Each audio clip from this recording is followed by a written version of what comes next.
today. Welcome to Malvern. I'm going to take you on a quick tour of a lot of the areas in our building to acquaint you with where you're going to be spending lots of time. And then we'll meet in the library. We'll talk about a mission and vision and some of the really cool points about our school. Talk to you about our demographics and some of the services that we offer for our students. So the first thing that I'm going to show you is a picture of our namesakes, Mr. and Mrs. Malvern. Mr. and Mrs. Malvern were longtime McKinney residents, and Mrs. Malvern just recently passed away a few months ago, but up until about 5 years ago, she was still active and came to some special events here at Malvern. And at her wake, her son had told us that she was driving up until about 5 years ago. She graduated from Doty High School in 1948, which was McKinney's segregated high school for only blacks, and she went on to college and then went back to teach at Doty School's elementary division. Once the schools were integrated in McKinney, she worked for several years at an elementary school and taught 4th grade until she retired in 1983. Mr. Malvern taught also at Doty High School when it was segregated and until it closed. He later on went to be the assistant principal at McKinney High School. And had an impression on many lives of the students here at McKinney. They were both very, were great examples of the progression that McKinney went through in education, through some pretty trying times of segregation, and then moving out into integrated schools. In our city, and our education systems in McKinney is better because of them, and we are proud to have them as our namesake. Okay, so what we will do is we'll go to the office, it's kind of the heartbeat of our school, outside of the classrooms where we can get a lot of support. This is our support staff in here.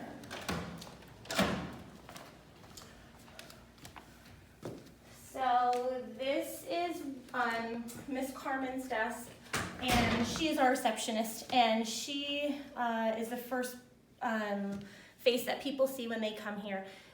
When we have visitors coming here, they have to show their ID to the video phone and state their business. If they don't have ID, we don't let them in.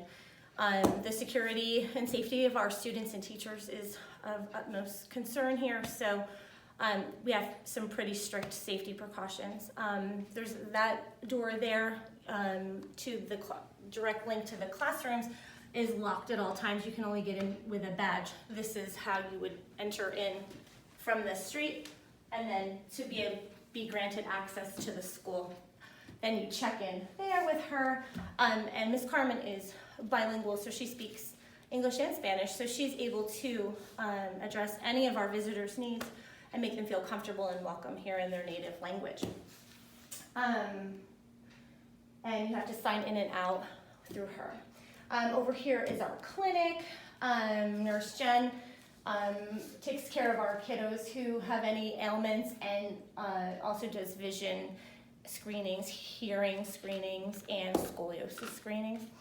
Over to the left there is Miss Terry's office. She's our registrar. She takes in all of the information about our kiddos who are transferring from other schools. She makes sure that we have all of their records, that they're up to date with everything that they need. We get proof of residency through her. She gets our attendance, and then the attendance is sent to the state. Okay, so this is everyone's first impression of our school, and as they enter to other areas of our school. All right, so back here is where our administrative staff is. This is the secretary who is directly works pretty closely with our principal, Miss Gillum. that's her office. We have 2 APs. This is Miss Hamilton's office. This is Mr. James's office. Then we have our counselor.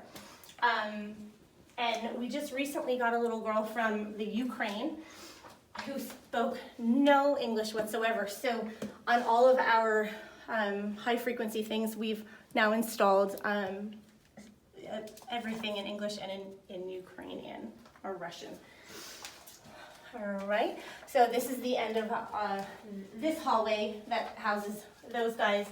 And then we come back out here into our classroom areas. This is our room for some special events, and also we'll house ISS if we should need it from time to time.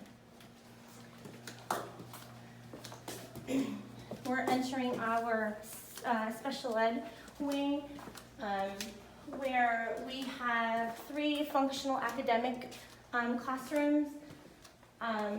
We're one of the magnet campuses for that, and we have 2 resource classrooms as well. The teachers there will pull students for inclusion, for small group, and then we'll also serve them for inclusion services in their classroom.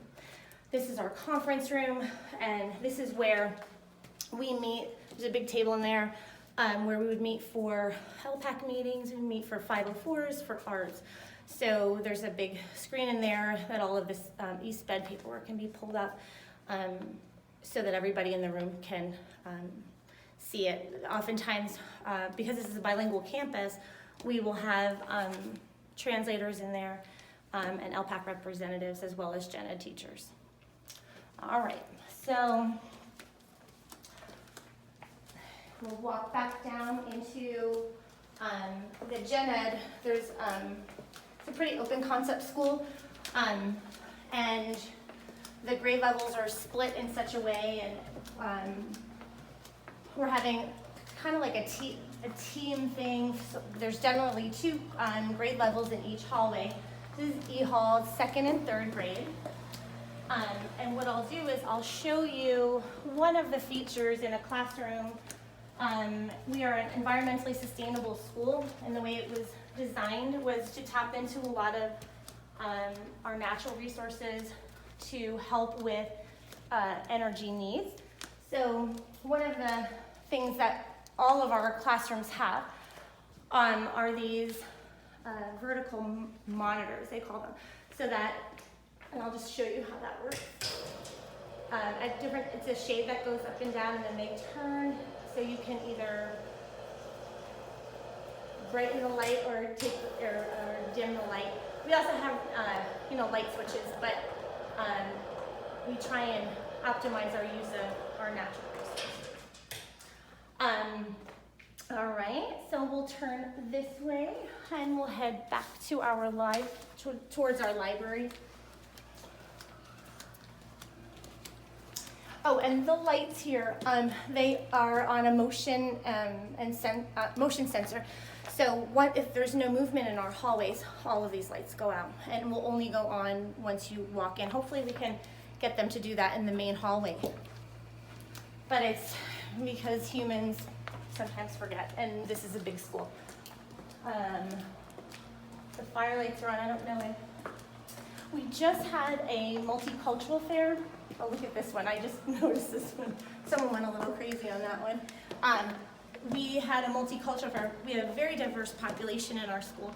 So on our open house, we kind of made it as an education night.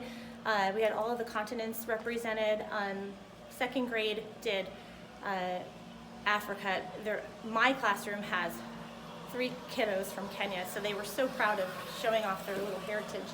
But anyway, all of our 500-ish students put a handprint on this wall, and it was really cool because they came down and they knew exactly where their handprints were to show their parents. We had about 80% participation that night, so the halls were full of, and we had a lot of really, really cool components to the night. But they got to meet with their teachers and show off a little bit as well. We still have, this was from Eastern Europe. That was a really cool presentation. We have goal of attendance. That's in our campus improvement plan. Kiddos who are in school do better in school. And so we are doing a March Madness type competition, and so whoever, and the brackets will come up, and however that will happen. That just started right before spring break. The kids are pretty stoked about it. So if you look here, this is our open concept. We have skylights up there that, like in the classrooms, that provide a lot of natural light, so we don't have to filter a lot of artificial light through here. Saves a lot on our energy bills. So let's go in here and I'll show you some of the other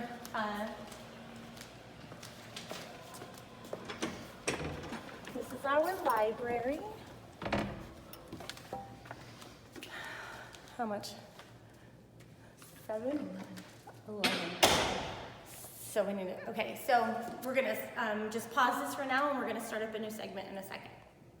All right, that was good.